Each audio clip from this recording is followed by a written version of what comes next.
Agora sim, eu quero te convidar a orar mais uma vez. Sei que você já orou, mas vamos orar mais uma vez para que Deus acalme o pregador e prepare a igreja. Amém?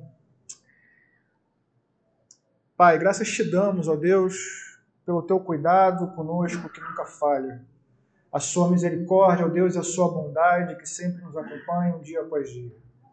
Ó Deus, nós estamos em sua casa gratos porque temos um Deus que é vivo, verdadeiro, um Deus, ó Deus, que está atento às nossas orações, um Deus, ó Deus, que não é um Deus distante, mas um Deus que se fez próximo, e um Deus, ó Deus, que é, acima de tudo, nosso Pai, nosso companheiro, está sempre presente conosco em todos os momentos, em toda e qualquer adversidade. O Senhor é o nosso auxílio, nosso refúgio, a nossa fortaleza. É em Ti, Pai, que está a nossa confiança. E de Ti, ó Deus, vem a nossa provisão, o maná para cada dia. Agora, ó Deus, te pedimos mais uma vez que a Tua provisão não nos falte na manhã de hoje. Ó Deus, que a Tua palavra, Senhor Deus, seja pregada de forma fiel. Apesar do pregador, ó Deus, que a Tua palavra, ó Deus, seja pregada, que os nossos ouvidos estejam atentos e prontos, ó Deus, para ouvir a Tua palavra. E, ó Deus, acima de tudo, ó Deus, que o Teu Espírito possa nos motivar, nos impulsionar, ó Deus, de forma que não sejamos apenas ouvintes, mas também praticantes.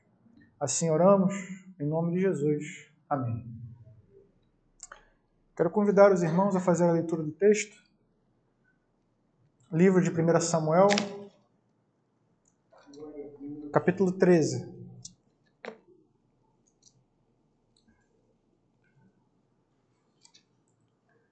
Peço perdão aos irmãos, mas hoje eu não estou com a versão NVI, que é o nosso costume, tá? Mas eu peço perdão aos irmãos. Diz assim a Escritura: 1 ano reinara Saul em Israel. No segundo ano de seu reinado sobre o povo, escolheu para si 3.000 homens de Israel. Estavam com Saul 2.000 em Micmais e na região montanhosa de Betel. E 1.000 estavam com Jonatas em Gibeá de Benjamim. E despediu o resto do povo, cada um para a sua casa. Jonatas derrotou a guarnição dos filisteus, que estava em Gibeá. O que os filisteus ouviram? Pelo que Saul fez tocar a trombeta por toda a terra, dizendo: ouçam isto, os hebreus. Todo Israel ouviu dizer: Saul derrotou a guarnição dos filisteus. E também Israel se fez odioso aos filisteus. Então, o povo foi convocado para junto de Saul em Gigal. Reuniram-se os filisteus para pelejar contra Israel. 30.000 carros, 6.000 cavaleiros, e o povo em multidão como a areia que está à beira-mar. E subiram e se acamparam em Micmas, ao oriente de Bet-Aven. Vendo, pois, os homens de Israel, que estavam em apuros, porque o povo estava apertado, esconderam-se pelas cavernas, e pelos buracos, e pelos penhascos, e pelos túmulos, e pelas cisternas. Também alguns dos hebreus passaram o Jordão para a terra de Gade e Gileade. E o povo que permaneceu com Saul, estando este ainda em Gilgal, se encheu de temor. Esperou Saul 7 dias, segundo o prazo determinado por Samuel. Não vindo, porém, Samuel a Gilgal, o povo se foi espalhando dali. Então disse Saul: trazei-me o holocausto e ofertas pacíficas. E ofereceu o holocausto. Mal acabara ele de oferecer o holocausto, eis que chega Samuel. Saul lhe saiu ao encontro para saudar. Samuel perguntou: que fizeste? Respondeu Saul: vendo que o povo se ia espalhando daqui, e que tu não vinhas nos dias aprazados, e que os filisteus já se tinham ajutado em Micmais, eu disse comigo: agora descerão os filisteus contra mim a Gilgal, e ainda não obtive a benevolência do Senhor. E forçado pelas circunstâncias, ofereci holocaustos. Então disse Samuel a Saul: procedeste neciamente em não guardar o mandamento que o Senhor teu Deus te ordenou, pois teria agora o Senhor confirmado teu reino sobre Israel para sempre. Já agora, não subsistirá o teu reino. O Senhor buscou para si um homem que lhe agrada e que ele já lhe ordenou, que seja príncipe sobre o seu povo, porquanto não guardaste o que o Senhor te ordenou. Então se levantou Samuel e subiu de Gilgal a Gibeá de Benjamim. Logo, Saul contou o povo que se achava com ele, cerca de 600 homens. Saul e Jonatas, seu filho, e o povo que se achavam com eles ficaram em Gebá de Benjamim. Porém, os filisteus se acamparam em Micmas. Os saqueadores saíram do campo dos filisteus em 3 tropas. Uma delas tomou o caminho de Ofra, a terra de Sual. Outra tomou o caminho de Bet-Horon, e a terceira o caminho a cavaleiro do vale de Zeboim, na direção do deserto. Ora, em toda a terra de Israel, nenhum ferreiro se achava, porque os filisteus tinham dito: para que os hebreus não façam espada nem lança? Pelo que todo Israel tinha de descer aos filisteus para amolar a areia do seu arado, e a sua enxada, e o seu machado, e a sua foice. Os filisteus cobravam dos israelitas 2/3 de um ciclo para amolar os fios das relhas e das enxadas, e 1/3 de um ciclo para molhar machados e aguilhadas. Sucedeu que no dia da peleja não se achou nem espada nem lança na mão de nenhum do povo que estava com Saul e com Jonatas. Porém, se acharam com Saul e com Jonatas, seu filho. Saiu a guarnição dos filisteus ao desfiladeiro de Micmas. Amém. Alguns versículos, né? Pensem que eu iria ler também todo o capítulo 14. Mas uns 70 versículos aí. Mas, irmãos, eu queria começar o sermão de hoje, né, anunciando o título, né? Saul, aparentemente um rei. Né? Saul, aparentemente um rei. Eu queria começar fazendo uma breve recapitulação com os irmãos de tudo o que a gente tem visto até aqui no capítulo 13. Isso é muito importante, né, para que a gente tenha uma real noção realmente do sentimento e daquilo que estava cobrindo o escritor do livro quando ele escreveu aqui o capítulo 13. Né? Tenho lido um livro de Andrew Fuller, né, um proeminente pastor batista, chamado As Cartas ao Pregador, e uma das coisas que ele fala é justamente da necessidade que nós temos de ter a essência, a mesma mentalidade daqueles homens que, inspirados por Deus, escreveram as Sagradas Escrituras. Para isso, então, eu acho necessário, né, imperioso que a gente recapitule algumas coisas. Estamos no livro de Samuel. Samuel é um personagem principal aqui no texto, né, junto com Saul e Jonatas. Mas eu queria voltar antes, lá no início do livro, e entender quem é Samuel. Quem é Samuel? O livro de Samuel ele começa mostrando para a gente que Samuel é filho de um casal muito piedoso. O pai de Samuel era um homem piedoso, a mãe de Samuel era uma mulher fervorosa. Uma mulher que, por sinal, era uma mulher estéril e que clamou a Deus, pedindo a Deus por um filho. E Deus, em sua graça e misericórdia, concedeu a ela um filho. E ela cumpriu, então, o voto que ela fez com o Senhor. Ela entregou Samuel, ainda bebê, logo desmamado ali, para que Samuel vivesse aonde? Na casa de Eli, o sacerdote que era o líder religioso do povo de Israel. Samuel tinha pais piedosos, mas a realidade na casa de Eli era bem diferente. A Bíblia descreve os filhos de Eli, a gente lembra disso, como homens ímpios, homens que não se agradavam em fazer a vontade de Deus, homens que perverteram o culto em Israel, homens que se prostituíam às portas do templo. E Eli é descrito também como um homem que foi complacente, conivente com a pecaminosidade de seus filhos. Samuel cresceu aqui, mas, graças a Deus, muito influenciado pela piedade dos seus pais. Ele permaneceu fiel a Deus. Esses homens, filhos de Eli, foram responsáveis por uma das maiores tragédias na história de Israel. Eles tiveram a brilhante ideia, preste atenção porque isso é fundamental para o nosso texto. Eles tiveram a brilhante ideia de levar a arca para o campo de batalha. E a tragédia foi que eles usaram a Arca da Aliança como se a Arca da Aliança, o símbolo da presença de Deus, fosse um mero amuleto. Algo que pudesse simplesmente, por estar presente, mudar a realidade deles. Nós vimos que isso não aconteceu. Eles perderam, foram massacrados, e a Arca do Senhor foi levada para uma terra estrangeira. Agora, vimos também que se o povo de Deus não sabia o que fazer com a arca, muito menos os ímpios. Os ímpios também não sabiam o que fazer com aquele símbolo da presença de Deus. Trataram a arca como se fosse apenas mais uma divindade dentro dos seus muitos templos. Então, pragas começaram a afligir os filisteus, de forma que a arca foi sendo expulsa, mandada de cidade em cidade, até que finalmente eles decidiram mandar a arca de volta para Israel. A arca volta em Israel, novos desastres acontecem porque o povo ainda não sabe como lidar com a arca da presença do Senhor. Até que finalmente eles decidem ficar à distância, né, e não se envolver mais com a arca. Né? Assim a arca fica um bom tempo na casa de um homem que soube tratar a arca do jeito certo. Qual era o jeito certo?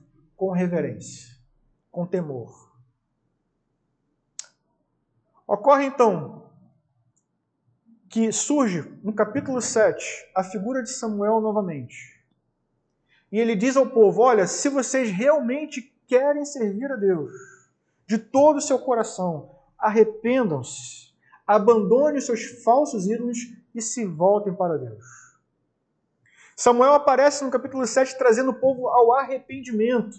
O povo, pela graça de Deus, ouve o apelo de Samuel, se arrepende, se desfaz dos seus ídolos, mas pega Samuel, clama a Deus em nosso favor. Clama a Deus em nosso favor.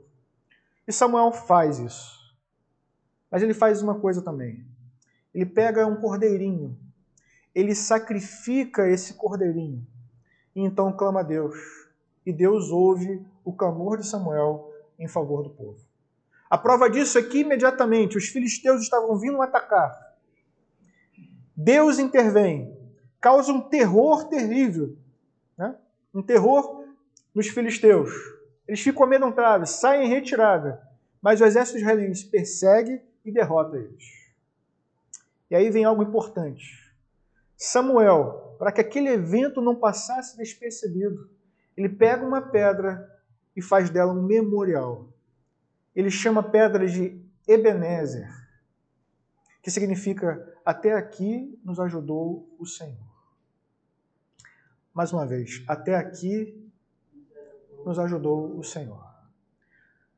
Quem quer que passasse por aquele lugar, quem quer que passasse naquela região e olhar aquela pedra que se chamava Ebenezer, ia lembrar da fidelidade de Deus. Ia lembrar que Deus é sim um socorro na hora que nós necessitamos. Que Deus é sim o provedor da nossa ajuda. Pois até aqui o Senhor nos ajudou. Esse é o capítulo 7. O capítulo 7 diz então que Samuel, depois, conseguiu reconquistar todas as terras que os filisteus tinham tomado e conseguiu estabelecer paz no reino. Termina assim. O contraste é o capítulo 8. Porque no capítulo 8, o povo rejeita o governo de Deus. Olha o contraste. E passa a pedir, então, um rei que governasse sobre eles. E aí eu queria esclarecer isso. Porque, irmãos, né, muitos irmãos piedosos acham que a monarquia não era da vontade de Deus. Isso é um equívoco, tá? Acham que o certo seria o povo permanecer sempre tendo como Deus como seu único soberano ali. E, de fato, Deus é o único soberano. Porém, a monarquia estava nos projetos de Deus desde sempre. Já em Gênesis, passou aqui. Já em Gênesis, capítulo 17, quando Deus vai abençoar Abraão, ele abençoa Abraão com a promessa de que da sua linhagem viriam reis. Né? A promessa de uma linhagem real não era uma maldição na vida de Abraão, era sinal de bênção. Mais para frente, quando Jacó vai abençoar os seus filhos, ele repete essa promessa, que reis viriam da linhagem de Abraão. Lá em Deuteronômio, capítulo 17, né? Gênesis 17, 6, e agora sim, em Deuteronômio, capítulo 17, do versículo 14 ao 20, nós encontramos também Moisés falando a respeito de reis. Né? E aí eu peço para que você abra a sua Bíblia. Né? Ainda não entramos no texto, mas isso é muito importante para a gente. Deuteronômio, capítulo 17, a partir do verso 14. Por que isso é importante, irmãos? Porque Moisés não vai proibir a monarquia. Ele vai dar diretrizes para uma monarquia ideal. E olha o que ele diz. Quando entrares na terra que te dá o Senhor, teu Deus, e a possuíres e nela habitares, e disseres, estabelecerei sobre mim um rei, como todas as nações que se acham em redor de mim, estabelecerás com efeito sobre ti como rei aquele que o Senhor teu Deus escolher. Então, o rei deveria ser alguém da escolha de Deus. Capítulo 17, ainda no versículo 15. Diz assim, homem estranho que não seja dentre os teus irmãos, não estabelecerás sobre ti, e sim um dentre eles. Ou seja, deveria ser um israelita. Verso 16. Porém, este não multiplicará para si cavalos, nem fará voltar o povo ao Egito, para mais, nunca mais voltareis por este caminho. Verso 17. Tampouco para si multiplicará mulheres, para que o seu coração não se desvie, nem multiplicará muito para si prata e ouro. Ou seja, não deveria ter muitas mulheres, não deveria ter muito ouro, deveria ser um israelita e deveria ser um homem escolhido por Deus. Mas não acaba aqui. Veja o que diz o versículo 18. Também, quando se assentar no trono do seu reino, escreverá para si um traslado da lei, num livro do que está diante dos levitas e sacerdotes.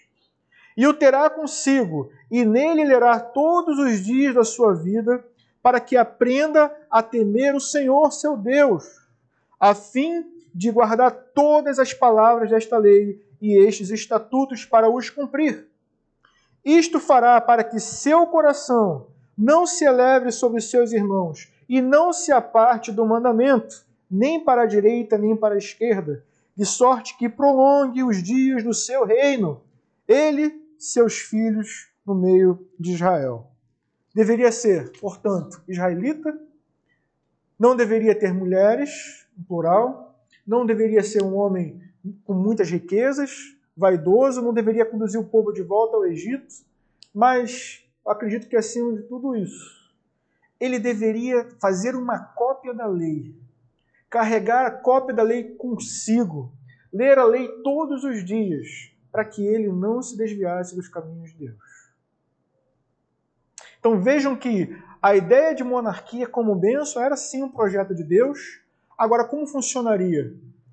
A monarquia estaria a serviço de Deus. O rei deveria fazer e cumprir a palavra de Deus. Dessa forma, a monarquia seria uma bênção para o povo e para o rei, de certa forma. A grande pergunta é, não é isso, a grande questão é que não é isso que está acontecendo aqui em 1 Samuel. Não é isso que está acontecendo. O povo ele se precipitou. Ele não esperou Deus designar um rei, mas o povo, que sofreu uma influência das comunidades ao redor, começou a desejar um rei. Como as demais nações. Como as demais nações. Então eles começam, diante das pressões da vida, diante do surgimento dos filisteus, começam a não mais confiar que Deus continuaria os ajudando. Queriam um rei como as outras nações, queriam ser como as outras nações. e aí se precipitam e desejam que Samuel coloque um rei. Samuel faz um longo discurso ali no capítulo 8, repreendendo o povo, mas ainda assim eles insistem. Então Deus decide designar um rei de acordo com o desejo do povo. E aí, eu peço que os irmãos abram agora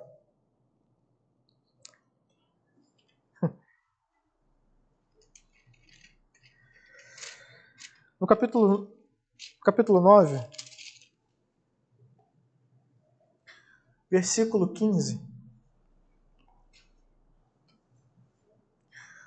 Porque nesse versículo é dada a missão do rei. 1 Samuel, capítulo 9, versículo 15. Diz assim: Ora, o Senhor, um dia antes de Saul chegar, o revelara a Samuel, dizendo: Amanhã, a estas horas, te enviarei um homem da terra de Benjamim, o qual, aqui está a função do rei, ungirás por príncipe sobre o meu povo de Israel, e ele livrará o meu povo da mão dos filisteus. Qual era a função do rei aqui? Libertar o povo. A função de Saul era libertar o povo. Mais adiante, no capítulo 10, versículo 7, sabendo disso, sabendo da função que Saul exerceria, Samuel unge Saul e diz a ele, ora, né? Versículo 7, quando estes sinais te sucederem, faze o que a ocasião te pedir, porque Deus é contigo. Ou seja, o que vier à sua mão, o que a circunstância te pedir, vai e faz, porque Deus é contigo. Ou seja, Deus vai te dar a vitória. Se tiver que entrar em batalha, entra, porque Deus vai te dar a vitória. Foi para esse propósito que Deus estava levantando Saul a pedido do povo, para libertar o povo. Então o propósito aqui do rei é um propósito de governo militar. Agora veja que no versículo seguinte, Samuel diz, tu, porém, descerás adiante de mim a Gigal, e eis que eu descerei para ti para sacrificar o holocausto. O que a gente vê aqui é uma diferença, uma distinção das funções. Existe o rei, mas existe o profeta.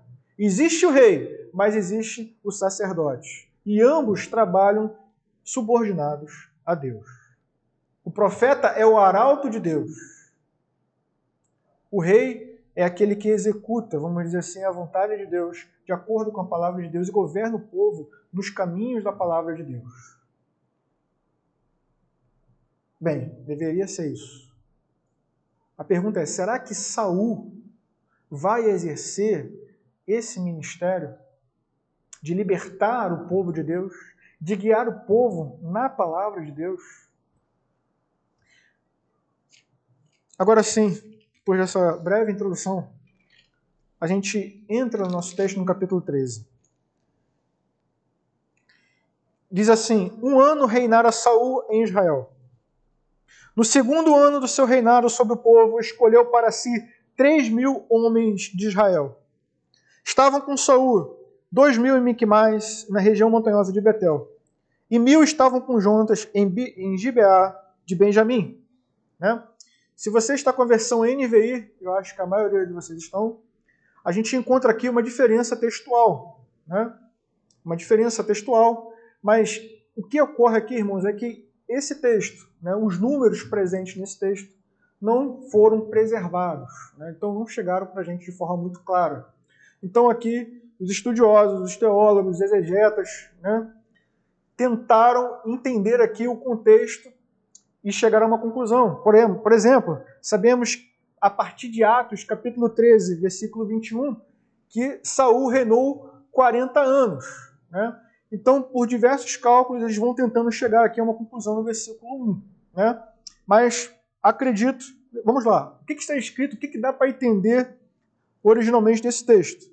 Originalmente a gente entende que Saul tinha 1 ano e reinou sobre Israel 2 anos. Né? Naturalmente a gente sabe que Saul não tinha 1 ano, ele não era uma criança quando reinou. Mas a interpretação da Almeida me parece mais fiel, que ele já estava reinando há 1 ano. Então, no segundo ano ele tomou essa decisão. Isso, irmãos, doutrinariamente falando, de forma alguma afeta a doutrina da inerrância das Escrituras. De forma alguma afeta a doutrina da suficiência das Escrituras. Por quê? Porque entendemos que a Escritura é inerrante no sentido de que quando Deus inspirou os autores e eles escreveram aquilo que precisava ser escrito. Agora, as traduções que nós temos, essas são passíveis de erro, né? Dentre elas, eu destaco e deixo aqui a minha orientação a respeito da nova tradução da linguagem dos dias de hoje. Essa, para mim, é, de longe, a pior versão que você poderia escolher para ler. Eles não apenas traduziram, como muitas vezes interpretam e limitam o texto a uma interpretação, às vezes até equivocada. Mas não é isso que acontece aqui. Então, eu faço uma pausa para falar sobre isso, de forma que os críticos textuais falam muito das variantes, mas as variantes elas não alteram o sentido, né, e o propósito do texto para nós. Tá? Então, vejam, o ponto aqui é o seguinte, e isso é o que a gente precisa reter. Saul reduziu seu exército a menos de 1% do que ele era. Vejam que Saul tinha um exército de 330 mil homens. A gente viu isso na batalha anterior, lá na luta contra os amonitas, no capítulo 11. Ele tinha um exército de 330 mil homens. Ele reduziu a 3 mil. A 0,9 alguma coisa por cento.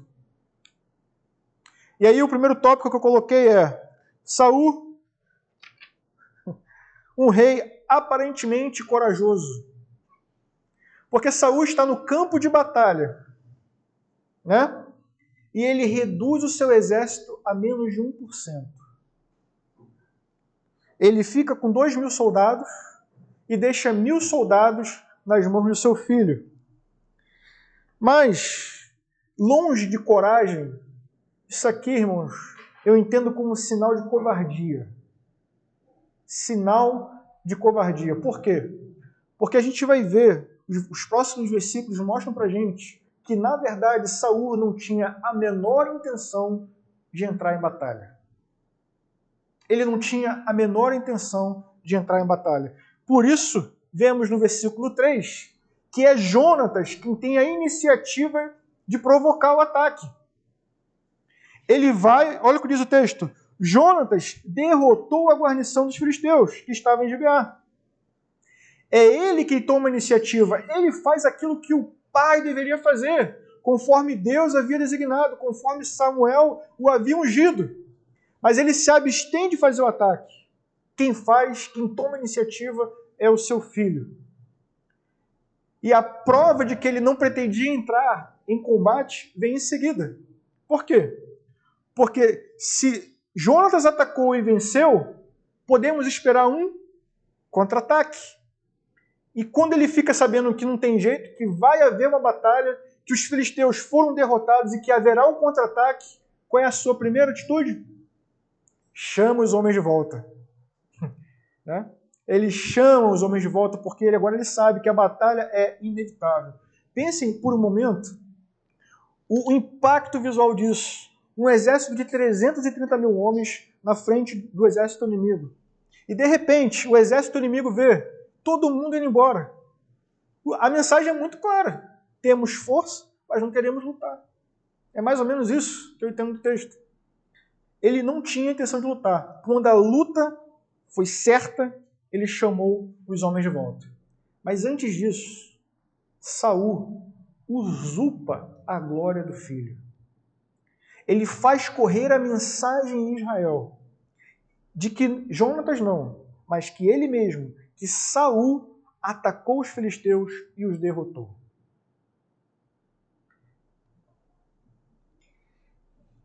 Começamos a ver o caráter desse rei escolhido pelo povo. Ele tem a ousadia, e olha que haviam testemunhas disso, né? Ele tem a ousadia de usurpar a glória que deveria ser do seu filho.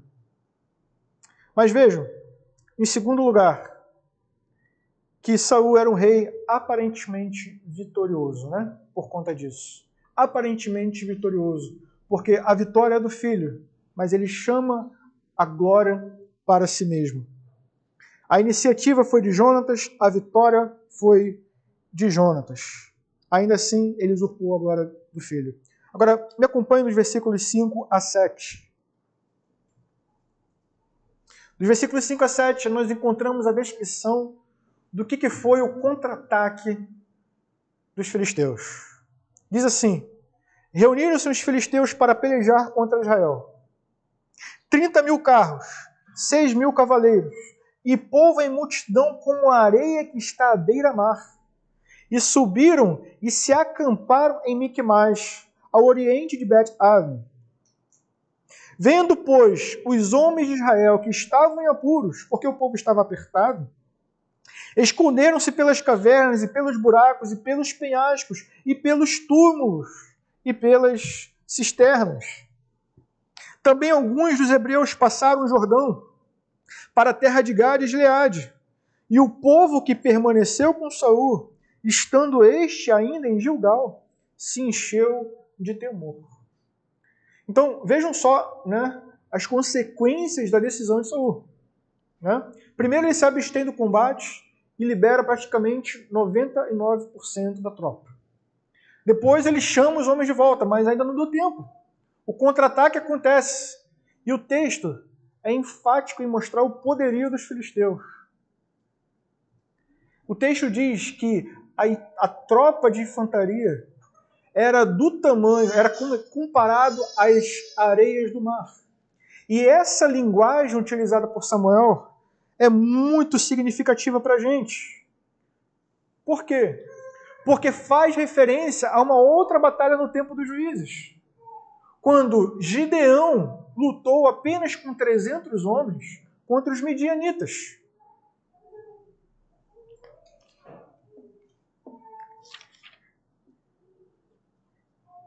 Josué capítulo 7, verso 12. Então, quando Samuel utiliza essa expressão de dizer, olha, os filisteus se aproximaram, os filisteus eram como a areia do mar, ele está trazendo à nossa memória o que aconteceu recentemente na história de Israel, na época dos juízes, quando Gideão lutou contra os 300. Qual é o ponto aqui? O ponto é que Gideão ganhou. Gideão ganhou a batalha contra os midianitas. Isso significa que, apesar de tudo que está acontecendo aqui em 1 Samuel capítulo 13, isso significa que ainda havia grande possibilidade de vitória. Por quê? Porque Deus está conosco. Porque até aqui o Senhor nos ajudou. Havia ainda a possibilidade de vitória.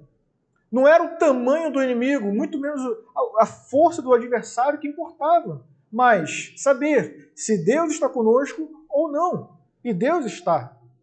Deus garantiu a Saul: o que vier a tua mão, vai e faz, porque Deus é contigo. Então a promessa de vitória estava garantida. O problema é o que acontece em seguida. O verso 8 diz: Saul esperou 7 dias, segundo o prazo determinado por Samuel. Não vindo, porém, Samuel a Gilgal, o povo se foi espalhando. Né? Então, tem uma deserção em massa acontecendo aqui. Versículo 9.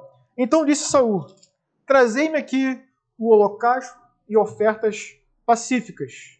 E ofereceu o holocausto. E aí, nosso terceiro tópico.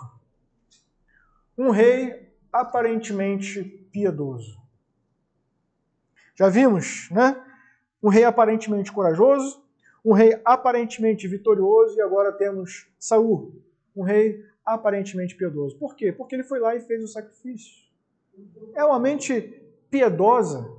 No meio da batalha, quando os homens estão desertando, o que ele faz? Ele pensa em prestar culto a Deus. Isso traz ideia de piedade, mas é uma falsa piedade. Uma falsa piedade. Porque o problema, vejam bem, o problema não é Saul oferecer sacrifício. Davi vai oferecer sacrifício. Salomão vai oferecer sacrifício. O problema não está nisso. O problema está no descumprimento, na desobediência à palavra de Deus pela boca do profeta Samuel. Samuel havia dito: não faça o sacrifício, espere a minha chegada. E o que Saul faz? Ele faz o sacrifício. Daí o título, um rei aparentemente piedoso. Ele espera 7 dias, mas por algum motivo, ainda no 7º dia Samuel não aparece. Ele faz o sacrifício e assim que ele termina de fazer o sacrifício, Samuel aparece. E aí a gravidade da conduta de Saul, a gente percebe pela pergunta muito simbólica que Samuel faz. Ele pergunta, o que fizeste? Me acompanhe. Versículo 11. Samuel perguntou, o que fizeste? Irmãos, essa pergunta ela tem um valor para a gente muito grande.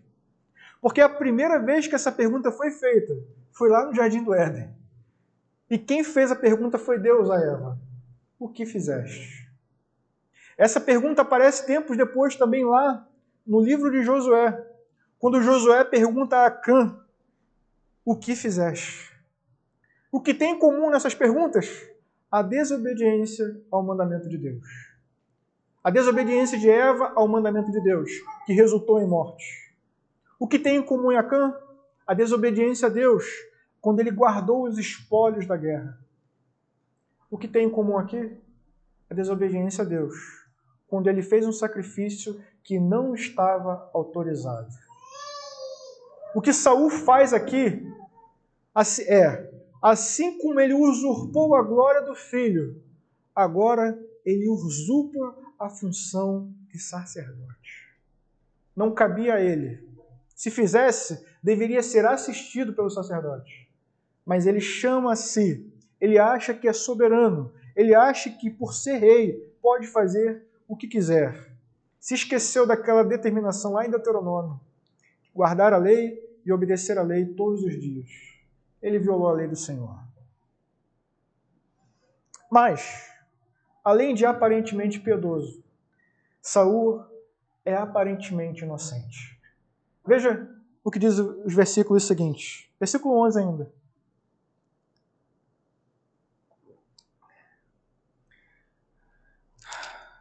Samuel perguntou, o que fizeste? Respondeu Saul. Vendo que o povo se ia espalhando daqui, e que tu não vinhas nos dias aprazados, e que os filisteus já se tinham ajuntado em Miquimais, eu disse comigo, agora descerão os filisteus contra mim, a Gigal, e ainda não obtive a benevolência do Senhor, olha a piedade, e forçado pelas circunstâncias ofereci holocaustos. Então, irmãos, a gente tem aqui uma transferência de culpa, assim como aconteceu no Jardim do Éden, né? Ele transfere a culpa, ele é aparentemente inocente. Ele coloca a culpa nos homens que desertaram. Ele coloca a culpa no exército filisteu. E por fim ele coloca a culpa no próprio profeta Samuel. Mas a culpa não é dele, a culpa é de todo mundo, mas não é minha. Ele transfere a culpa até mesmo para Samuel, que era de fato inocente. Né? A culpa era dos homens, a culpa era do profeta, a culpa era de qualquer um, menos dele. Eu anotei aqui, em algum lugar no meu esboço, que a gente tem aqui uma espécie de justificação às avessas.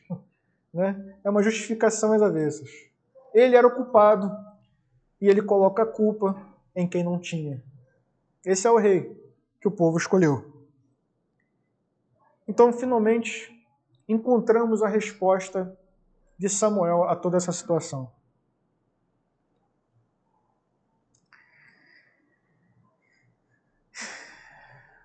Do versículo 13 ao 14. Encontramos, então, um rei sendo exposto e perdendo a sua glória. Veja, me acompanhe.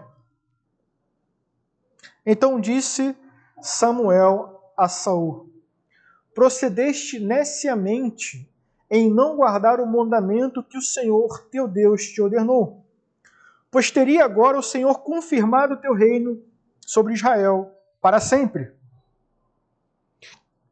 Já agora, não subsistirá o teu reino. O Senhor buscou para si um homem que lhe agrada, e já lhe ordenou que seja príncipe sobre o seu povo, porquanto não guardaste o que o Senhor te ordenou. Então aqui agora Samuel começa a tirar toda a aparência que Saul ainda tentava ostentar. Se ele era um rei aparentemente corajoso, isso agora deixa de valer. Se ele era aparentemente um rei vitorioso, isso já não vale mais. Se ele era aparentemente um rei com glórias, isso também agora não vale mais. A sua piedade era falsa. Tudo nele era pura aparência. Aliás, eu esqueci de falar disso, mas vale ressaltar. Todas as vezes que foram ressaltadas as qualidades de Saul como rei, elas eram belo e alto. Belo e alto. Essas eram as qualidades de Saul. Essas eram as qualidades de Saul. Além de belo, alto. Características superficiais. Características que estavam muito longe daquilo que Deus tinha projetado para o seu povo. Vale lembrar que o livro de Ruth nos mostra esse grande projeto de Deus, do rei que ele já estava preparando para ser o rei de Israel. Mas, mais uma vez, precisamos lembrar, o povo se precipitou e desejou um rei que queriam no tempo em que eles queriam. Agora, vejam, as palavras que Samuel usa para falar de Saul são muito interessantes. Ele descreve, em primeiro lugar, Saul como um homem tolo. E a palavra tolo, para mim, ela é muito simbólica, irmãos, porque traz, né, John MacArthur vai dizer que o contexto aqui é de tanto uma tolice moral quanto na sua conduta. Mas eu acredito que vai mais além disso, é uma tolice de fato espiritual. E aí a gente tem vários textos, né? Por exemplo, Salmos capítulo 14, né? E o texto começa justamente assim: diz o tolo no seu coração, não há Deus.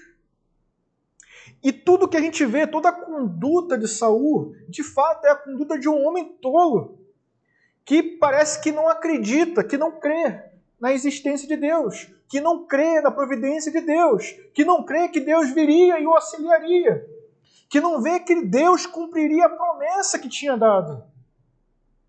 Muito pelo contrário, toda a sua conduta é uma conduta de desconfiança. Isso lá desde o capítulo 9.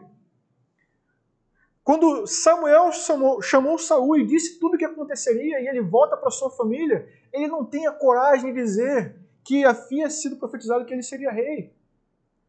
Quando ele é escolhido no meio do povo, ele está escondido entre as bagagens.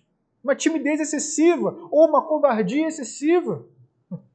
Ele passa por uma tropa de filisteus e nada faz.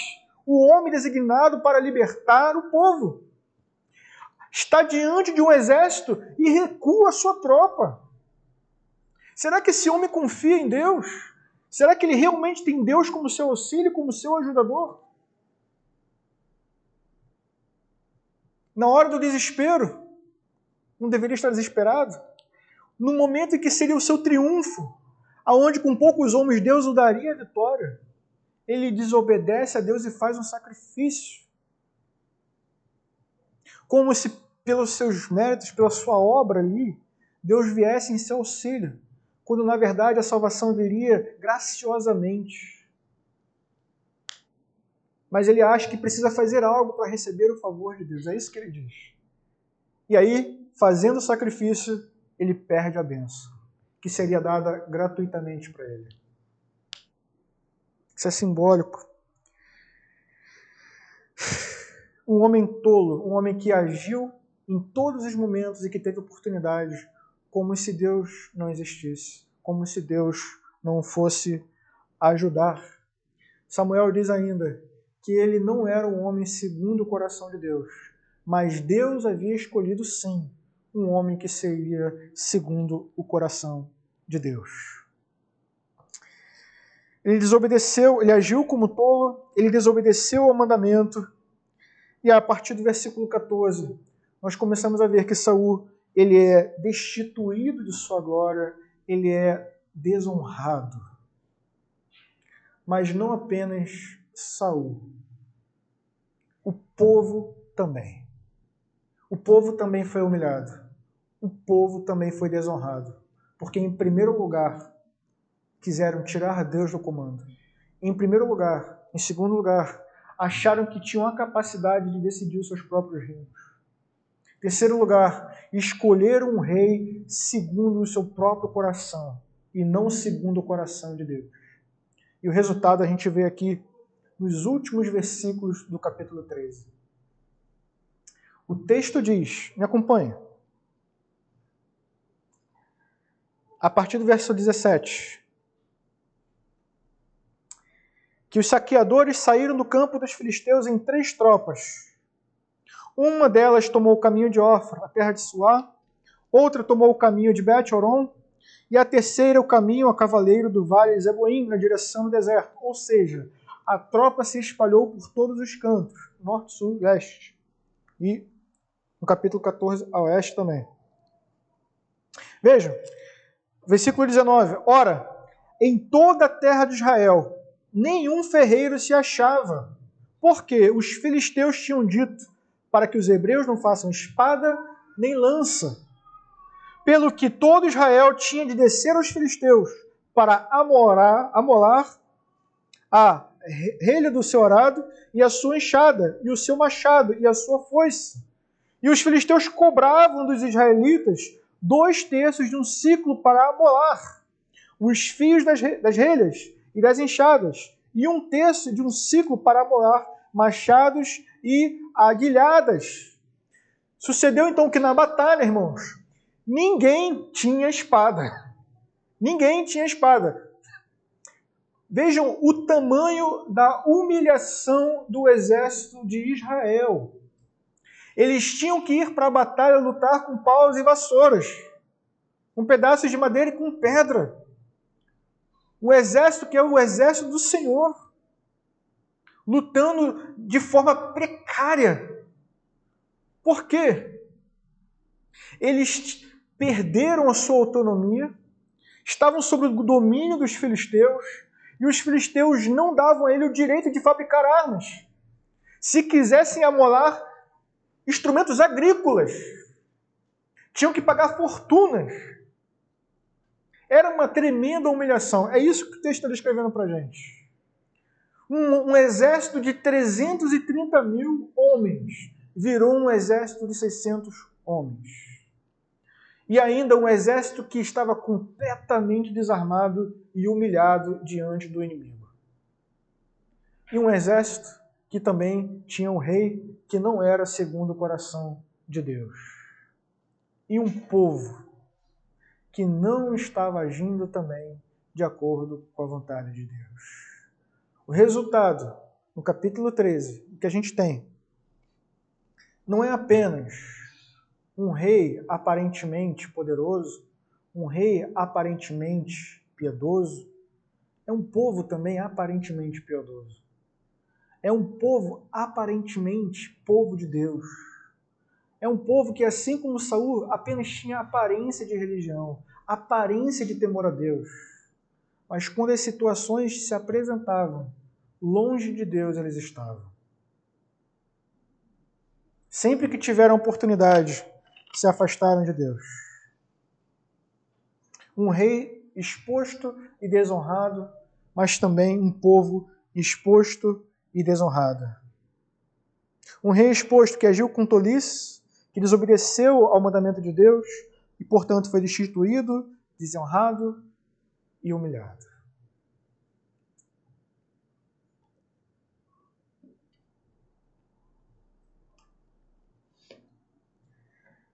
Esse é o rei que o povo escolheu.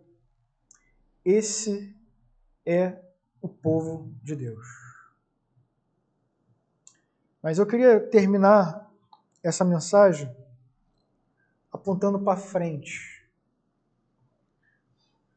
Apontando para o Rei dos Reis.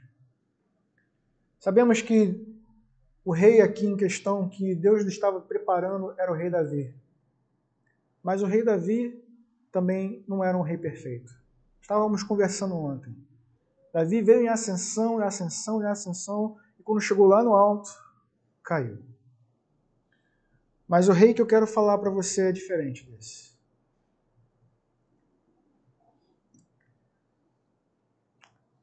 É um rei que, longe de usurpar glória alguma, ele se humilhou.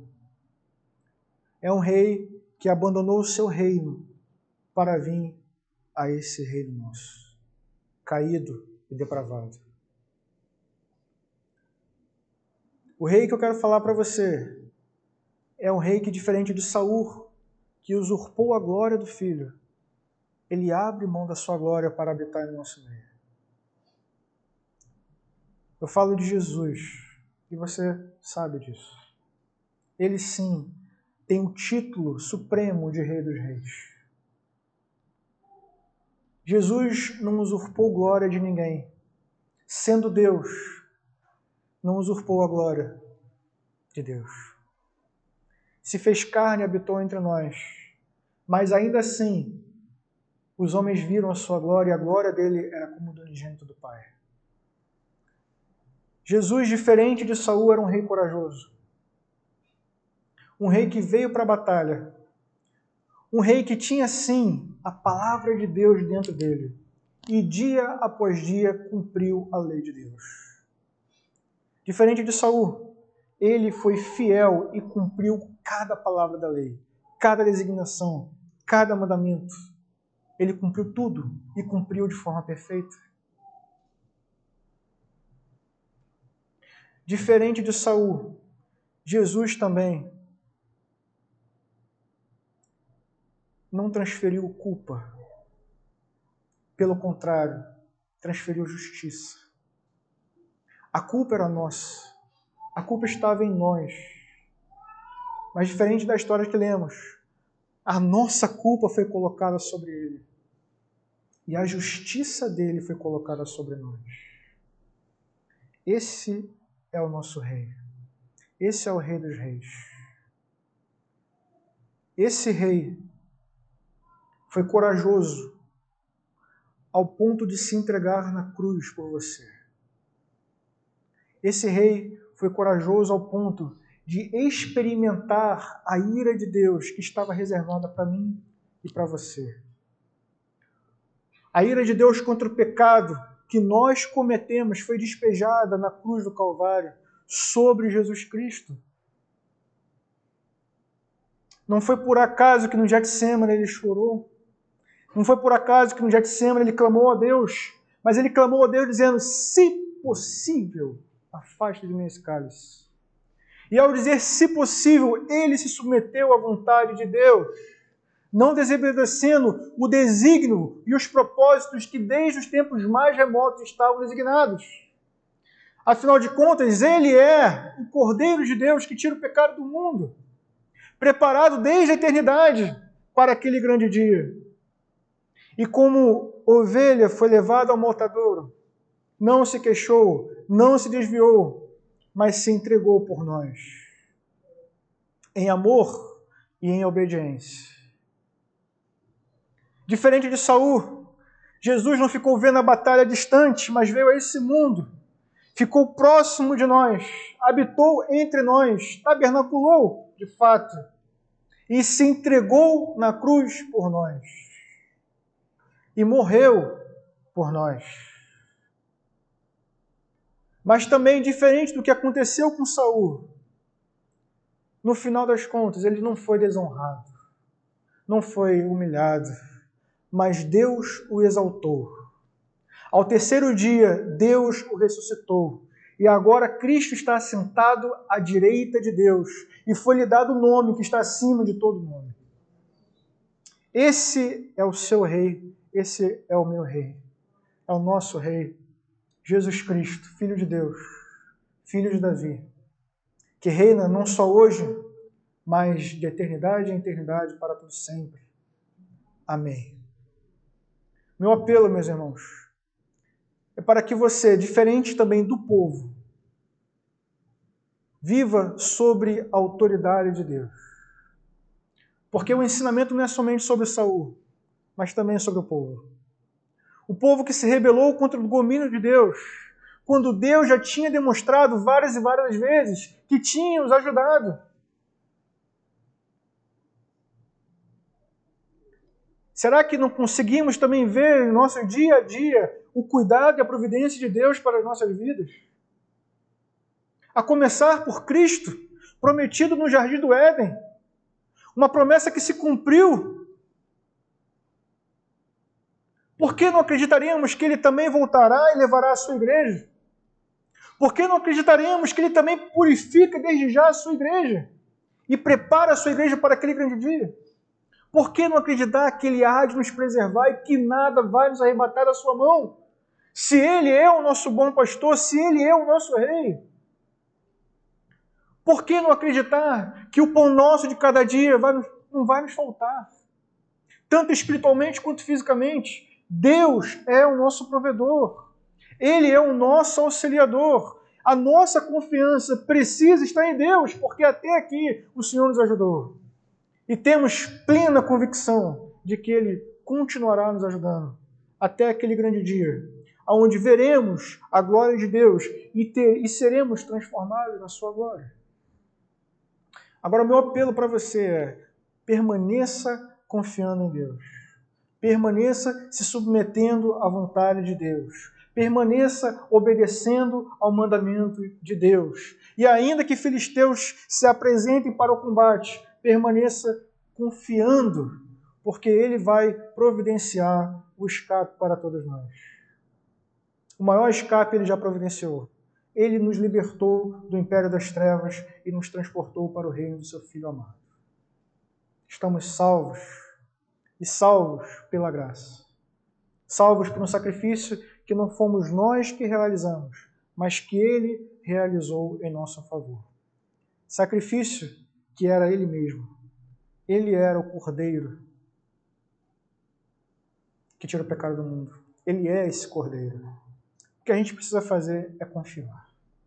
Porque até aqui o Senhor nos ajudou.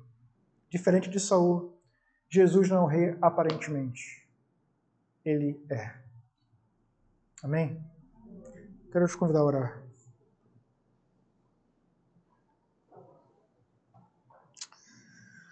Pai, louvado, ó Deus, engrandecido seja o seu nome, pois o Senhor é bom, o Senhor é misericordioso, o Senhor é paciente, o Senhor tem nos suportado pacientemente. Quantas vezes, ó Deus, nos encontramos aflitos por conta de circunstâncias? Quantas vezes, ó Deus, duvidamos do seu cuidado? Quantas vezes, ó Deus, olhamos ao redor e nos esquecemos de olhar para o alto?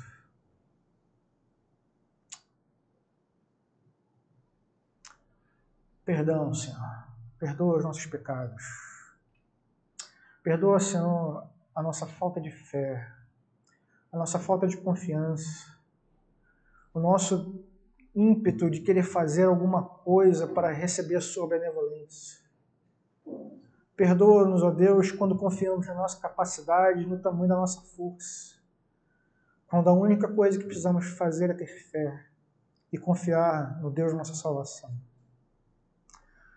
Pai, tenha misericórdia de nós. Ajuda-nos, ó Deus, a caminhar nessa terra, confiantes que não estamos sós, mas somos acompanhados pelo Pai, pelo Filho e pelo Espírito. Ajuda-nos, Deus, a caminhar nessa terra com uma confiança, ó Deus, sobrenatural. Uma confiança verdadeira que temos um Deus que está no alto e que esse Deus está olhando tudo e agindo em tudo em nosso favor. Pai, que jamais nos esqueçamos da Tua palavra, pois ela é a lâmpada para os nossos pés. É ela que nos guia, Senhor Deus.